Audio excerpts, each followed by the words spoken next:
Friends, आइए अब आपको हम पढ़ाने जा रहे हैं रेसिस्टिविटी एंड कंडक्टिविटी। पिछले क्लास में हम लोग ओम्स लॉ पढ़े थे और ओम्स लॉ में मैंने आपको बताया था ओम्स लॉ के बारे में, साथ ही साथ आपको मैंने बताया था रेसिस्टेंस और कंडक्टेंस। आज मैं आपको रेसिस्टिविटी और कंडक्टिविटी दोनों को डिफाइन करूँगा। तो चलिए सबसे पहले स्टार्ट करते हैं रेसिस्टिविटी से। मीन्स कि स्टूडेंट्स रेसिस्टिविटी होता क्या है। तो चलिए आइए आपको हम समझाते हैं। एक यहाँ पे हम लोग कंडक्टर ले लेते हैं।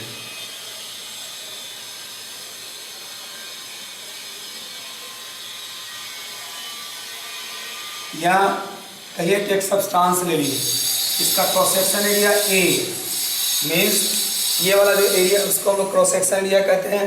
और हमने ए माना, यहाँ से यहाँ तक इसका लेंथ एल मान लिया, इसका रेसिस्टेंस आर मान लिया और रेसिस्टिविटी इसका रो है। तो हम लोग जानते हैं we no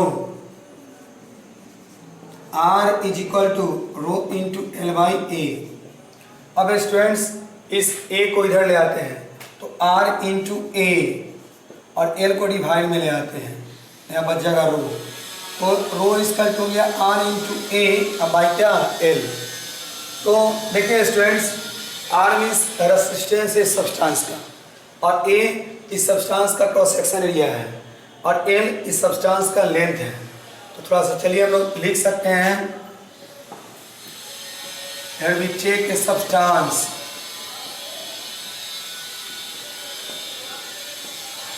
of length L,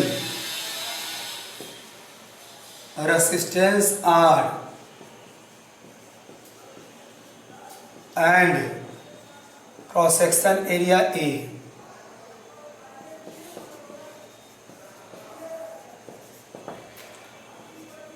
cross section area ए, यहाँ एल था स्टूडेंट्स, एल को हम लिख देते हैं। तो चलिए इसको हम लोग डिफिनीशन के रूप में लिखेंगे। यहाँ देखिए स्टूडेंट्स, ये मल्टीप्लाई है, गुना है, मीन्स प्रोडक्ट। प्रोडक्ट है किसका? R. R means resistance, A means cross section area और एल से डिवाइड है। तो देखिए स्टूडेंट्स, आर इसका रेसिस्टेंस है इस सब्सटेंस का और ए इसका क्रॉस सेक्शन एरिया है और एल से डिवाइड है, मीन्स इसके लेंथ से डिवाइड है। The product of resistance and cross section area at unit length, length से डिवाइड है। तो हम लोग कहेंगे unit length of a substance is called resistivity of that substance.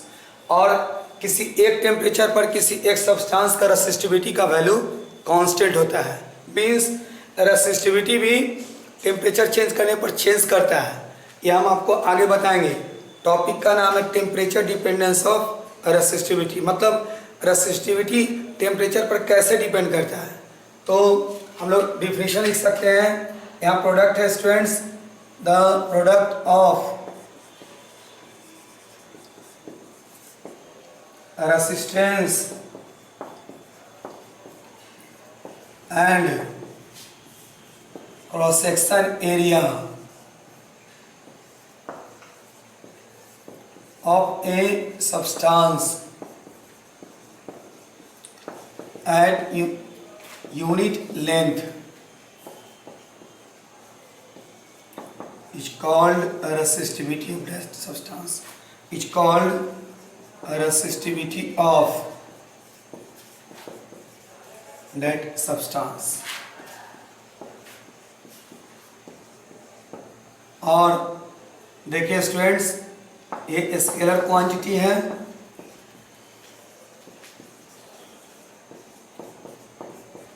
और इसको हम लोग डिनोट करते हैं रो से। और इस रेसिस्टिविटी का जो वैल्यू होता है स्टूडेंट्स, किसी पार्टिकुलर टेम्परेचर के लिए किसी एक सब्सटेंस का वो कांस्टेंट होता है। The value of resistivity of a substance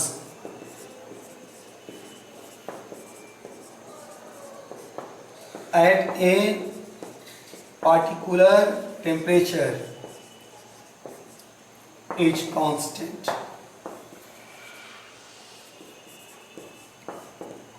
तो अब हम लोग इसके यूनिट एंड डायमेंशन की बात करेंगे स्टूडेंट्स। आइए यूनिट एंड डायमेंशन की बात करते हैं।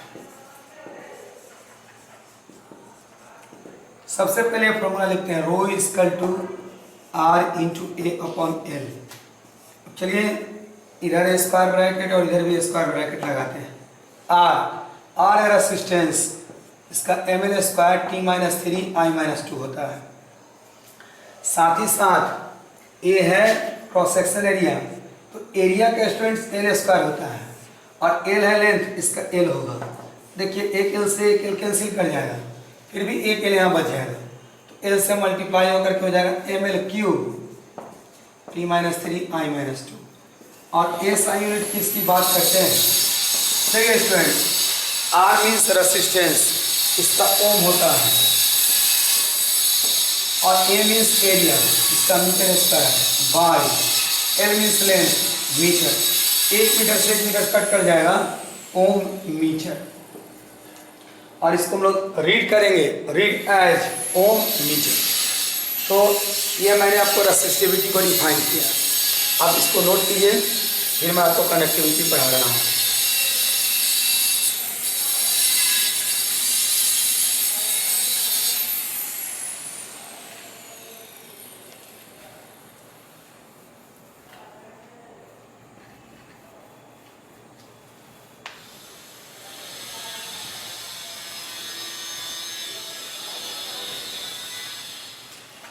आइए अब आपको हम कंडक्टिविटी पढ़ाते हैं स्टूडेंट्स।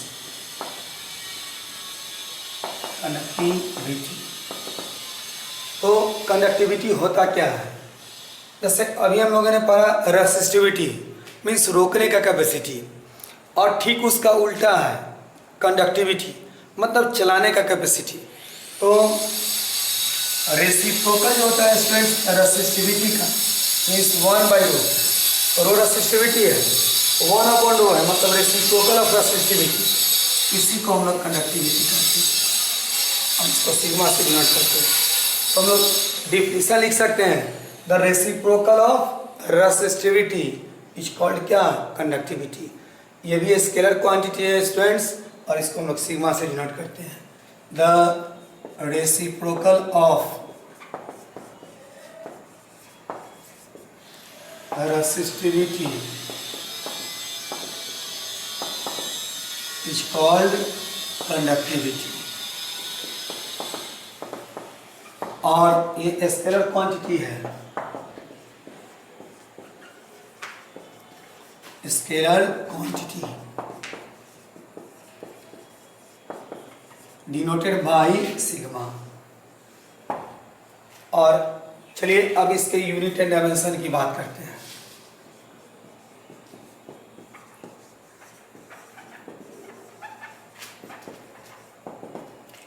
सिग्मा का डायमेंशन इज इक्वल टू 1/रो का dimension.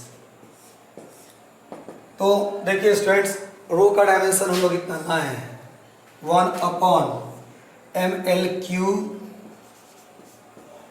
t minus 3 I minus 2।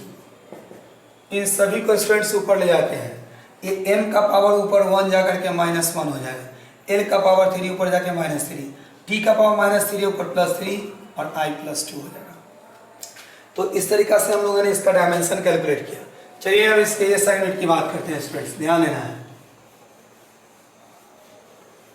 तो आइए एस आई यूनिट की बात कर रहे हैं, ध्यान से देखेंगे आप।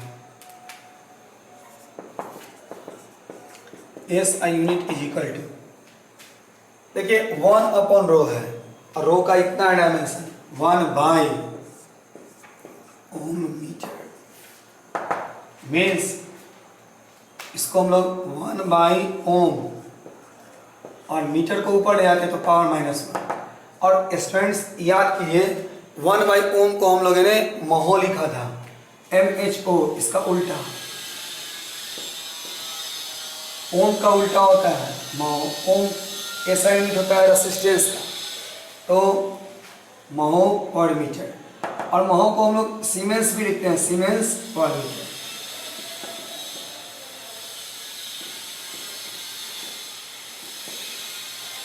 यही इसका ऐसा यूनिट होगा।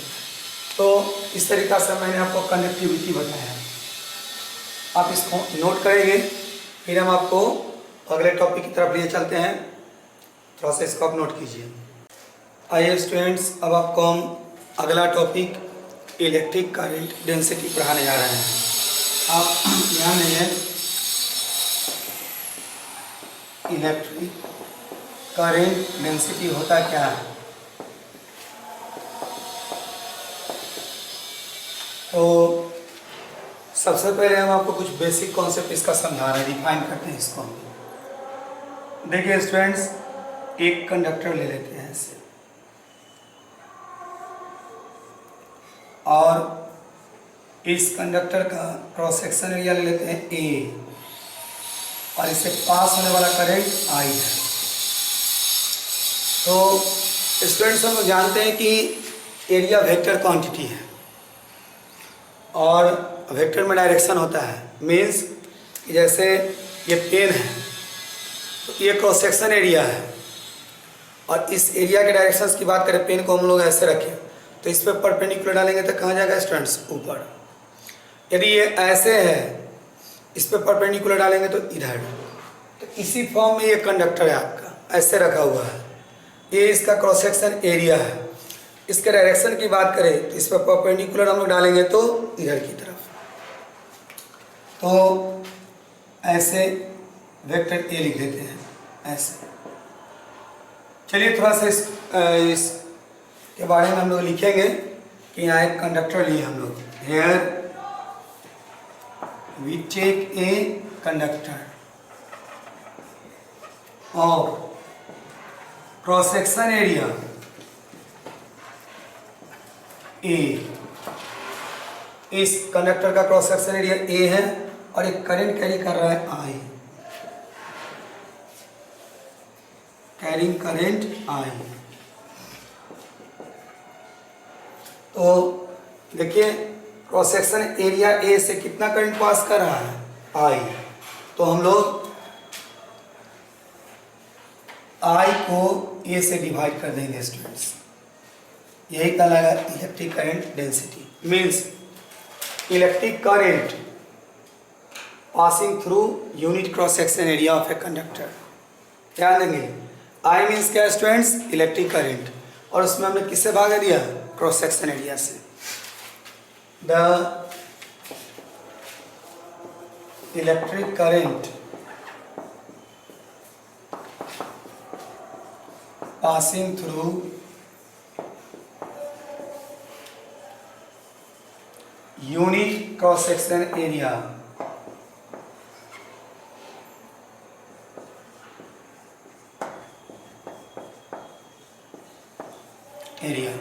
और यहाँ ध्यान रखना है कि करंट का डायरेक्शन और एरिया वेक्टर का डायरेक्शन दोनों सेम है। मीन्स हम लोग इसको ऐसे भी लिख सकते हैं,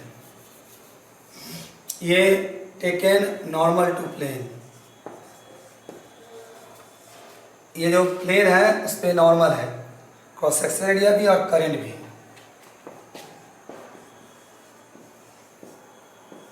ऑफ ए कंडक्टर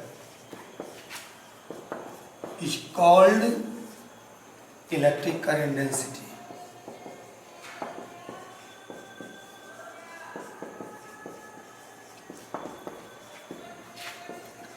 और इसको हम लोग इलेक्ट्रिक करंट डेंसिटी, और ये वेक्टर क्वांटिटी है।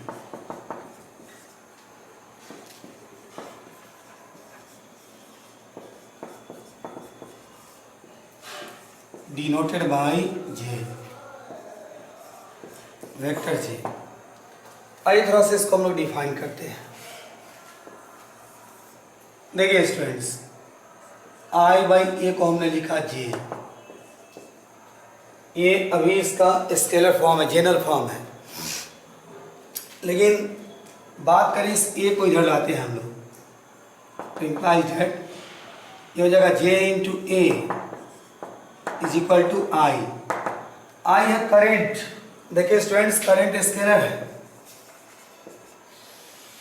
और ये ए वेक्टर है। तो जब ये ए वेक्टर और वेक्टर में जे से मल्टीप्लाई किया गया है स्टूडेंट्स, यदि ये जे स्केलर होता मान लेते हैं कि स्केलर है, तो स्केलर इंटू वेक्टर हमेशा वेक्टर होगा, ना कि स्केलर। तो क्या पॉसिबिलिटीज है, क्या करें हम लोग? ये वेक्टर है और ये क्या होना चाहिए कि ये हम लोग का क्या आ जाए, स्केलर। तो देखिए स्टूडेंट्स, हम लोग थोड़ा सा मूव करते हैं वेक्टर के प्रोडक्ट में। एक हम लोगों ने पढ़ा था क्रॉस प्रोडक्ट और एक था डॉट प्रोडक्ट। क्रॉस प्रोडक्ट में है कि वेक्टर से वेक्टर को मल्टीप्लाई कीजिए, रिजल्ट भी वेक्टर मिले, और डॉट में वेक्टर से वेक्टर को मल्टीप्लाई कीजिए, रिजल्ट स्केलर मिले। तो यहाँ रिजल्ट स्केलर है और ये वेक्टर है, और ये स्केलर तो हो नहीं सकता है क्योंकि स्केलर इंटू वेक्टर वेक्टर होगा, और ये है स्केलर, इसका मतलब है कि ये वेक्टर होगा और ये भी आपका वेक्टर है, तो रिजल्ट क्या, स्केलर। ऐसे हम लोग पढ़े हैं वेक्टर में, vector into vector equal to scalar, तो इसको हम लोग डॉट प्रोडक्ट कहते हैं। और इसको हम लोग यदि वेक्टर फॉर्म में लिखें तो I is equal to J dot E. Friends, बात करते हैं जे के डायरेक्शन का। तो देखिए, जो करंट का डायरेक्शन होगा उधर ही जे का डायरेक्शन होगा। मीन्स करंट का मूवमेंट इधर है ऐसे, तो जे का डायरेक्शन भी इधर ही होगा स्टूडेंट्स। और ऐसे हम लोग वेक्टर जे को यहाँ शो करेंगे। आइए अब इसको थोड़ा सा हम लोग और आगे बढ़ाते हैं। आई इक्वल टू आपने देखा vector J dot vector A, लेकिन ये तब वैलिड है जब आपका करंट का वैल्यू यूनिफॉर्म है। यदि करंट नॉन यूनिफॉर्म है तो हम लोग छोटे से टाइम के लिए, छोटे से क्रॉस सेक्शन एरिया के लिए करंट डेंसिटी का वैल्यू निकालते हैं। आप इसका स्क्रीनशॉट लीजिए, फिर हम आपको आगे बढ़ाते हैं। इलेक्ट्रिक करंट डेंसिटी को हम लोग और आगे बढ़ाते हैं। देखिए, हम लोगों ने देख लिया I is equal to vector J dot vector E. तो इसको हम लोग इस I को इधर ले आते हैं, तो vector J is equal to I upon A, vector A, ऐसे भी लिख सकते हैं। और देखिए स्टूडेंट्स, ये फॉर्मूला तब लगाना है जब करंट का वैल्यू यूनिफॉर्म हो, मीन्स करंट का वैल्यू चेंज नहीं करे। यदि करंट का वैल्यू वेरिएबल हो तो इस केस में थोड़ा सा हम लोग इस फॉर्मूला में मॉडिफिकेशन करेंगे। मीन्स कि if current is variable then we find electric current density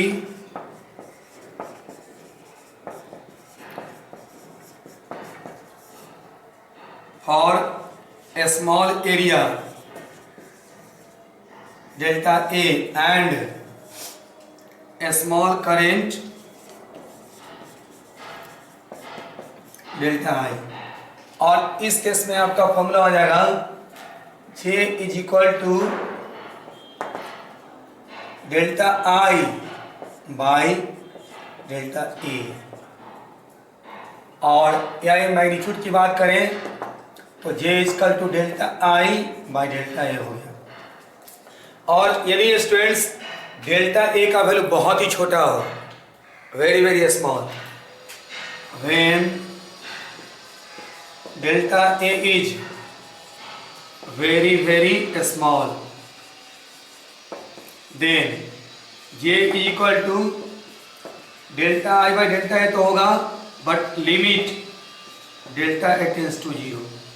limit delta A tends to zero कहने का सेंस है कि डेल्टा ए का वैल्यू किसके करीब पहुंच रहा है, जीरो के करीब, मतलब डेल्टा ए बहुत ही छोटा है। और इसी बात को हम लोग D I upon D A भी लिख सकते हैं। तो ये तब लगाना है फॉर्मूला जब करंट का वैल्यू वेरिएबल हो, हर पॉइंट पे वेरी करे करीब। तो जेंट्स, जब एरिया वेक्टर और करंट दोनों का डायरेक्शन सेम नहीं हो।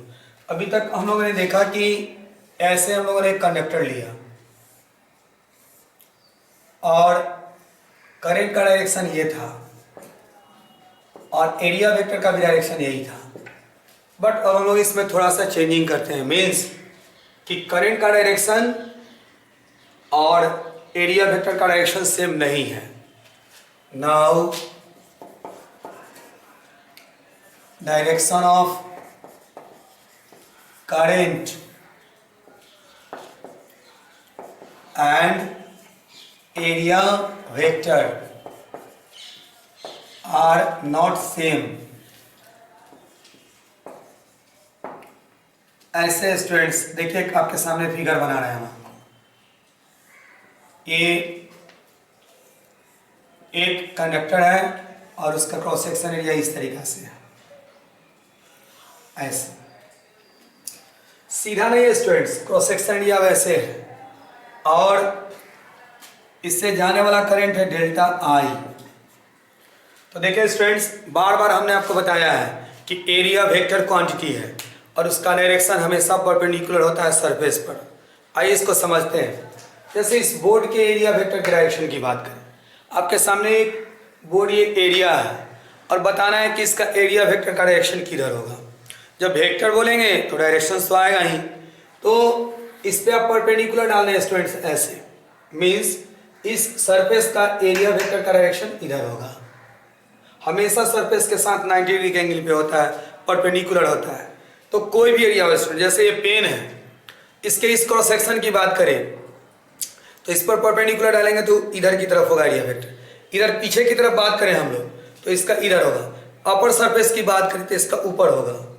तो ये हम लोग का जो एरिया वेक्टर है, पहले जो हम लोगों ने पहले कंडक्टर लिया उसमें इस प्रकार का एरिया वेक्टर हम लोग ले रहे थे ऐसे, और ऑब्वियसली था कि इसका डायरेक्शन सीधा था। बट अब ये वो केस नहीं है, ऐसे है क्रॉस सेक्शन एरिया। अब इस हाथ का एरिया वेक्टर का डायरेक्शन पूछे स्टूडेंट्स, इस पर परपेंडिकुलर डालेंगे तो इस तरीका से, मीन्स कि इसका एरिया वेक्टर का डायरेक्शन अब ये ए है, इस तरीका से है डेल्टा ए, और ये डेल्टा ए इस लाइन के साथ थीटा एंगल बना रहा है। तो देखिए स्टूडेंट्स, हम लोगों ने कंपोनेंट ऑफ वेक्टर पढ़े हैं। जैसे कोई वेक्टर ए है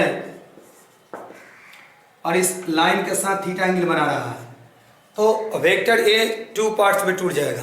एक इस डायरेक्शन में एक कॉस थीटा, मीन्स जिसके साथ एंगल बनाता है उसमें कॉस लग जाता है। तो वेक्टर ए का एक कंपोनेंट इस पे आया ए कॉस थीटा, और ठीक दूसरा इधर ए साइन थीटा। तो देखिए स्टूडेंट्स, वेक्टर ए आपका दो पार्ट में टूट गया, ए कॉस थीटा ए साइन थीटा। मतलब सेम सिमिलरिटी है स्टूडेंट्स। देख लीजिए यहाँ डेल्टा ए वेक्टर है और इस लाइन के साथ थीटा एंगल बना रहा है, तो इस डेल्टा ए वेक्टर का एक कंपोनेंट इस पे आएगा, मीन्स इधर की तरफ डेल्टा ए कॉस थीटा और ठीक इधर की तरफ डेल्टा ए साइन थीटा। चलिए अब हम लोग को करंट डेंसिटी निकालना है स्टूडेंट्स, ध्यान देना है। तो हम लोगों ने छोटा सा एरिया लिया है, तो ऑब्वियसली कि करंट डेंसिटी भी छोटा सा होगा। तो इसलिए देखिए यहाँ पे हम लोग जे की बात करते हैं करंट डेंसिटी का, तो J is equal to current, current यहाँ डेल्टा आई है, delta I is equal to हम लोग लिख सकते हैं, देखिए यहाँ क्रॉस सेक्शन एरिया है डेल्टा ए कॉस थीटा, और हम लोग को जे का वैल्यू निकालना है current density, J is equal to delta I by delta A cos theta. अब इसको हम लोग इधर ले आते हैं तो हो जाएगा J into delta A cos theta is equal to delta I. Actual में डेल्टा आई करंट के डायरेक्शन में एरिया है students delta A cos theta, तो J is equal to current upon area in the direction of current. तो current के direction में area है delta A cos theta, इससे डिवाइड किए और इसको इधर ले आते हैं तो J into delta A into cos theta, या हम लोग इसको ऐसे लिख सकते हैं delta is equal to J into delta A into cos theta. हम लोग पढ़े हैं A B cos theta is equal to vector A dot vector B, बस इसी कॉन्सेप्ट का यूज करना है स्टूडेंट्स। देखिए ए बी कॉस थीटा को हम लोगों ने लिखा है vector A dot vector B. यहाँ इसमें और इसमें कंपेरिजन कीजिए, ए की जगह पे यहाँ जे है और बी की जगह पे डेल्टा है, कॉस थीटा तो दोनों जगह है। तो इसको हम लोग इतना लिख दिए, यहाँ ए है तो यहाँ वेक्टर ए, यहाँ ए की जगह पर जे है तो हम लोग लिखेंगे delta I is equal to vector J, dot तो डॉट, देखिए यहाँ डॉट है, यहाँ बी है स्टूडेंट्स, यहाँ वेक्टर बी है और बी के जगह यहाँ डेल्टा ए है, तो हम लोग डेल्टा ए लिख देंगे और इस तरीक़ा से डेल्टा आई बराबर हो गया जे डॉट डेल्टा ए। यदि एरिया बहुत ही छोटा हो और very small area,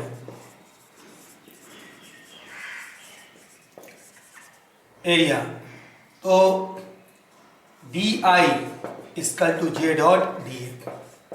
very small area के केस में डेल्टा ए बहुत छोटा है जिसको हम लोग डी ए लिखते हैं, और इसलिए टोटल करंट की बात करें हम लोग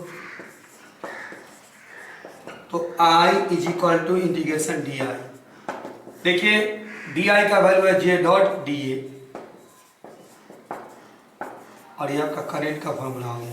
तो ये इंटीग्रेशन ना एक प्रकार का समेशन होता है स्टूडेंट्स, इसलिए हमने यहाँ समेशन का साइन लगा दिया। मतलब छोटे से एरिया से इतना था करंट और पूरे एरिया से निकालना, उसको हम लोगों ने सम कर दिया, ऐड कर दिया। तो ये फॉर्मूला तब लगाएंगे जब करंट डेंसिटी वेरिएबल हो या करंट का वैल्यू वेरिएबल हो। अब इसको नोट कीजिए।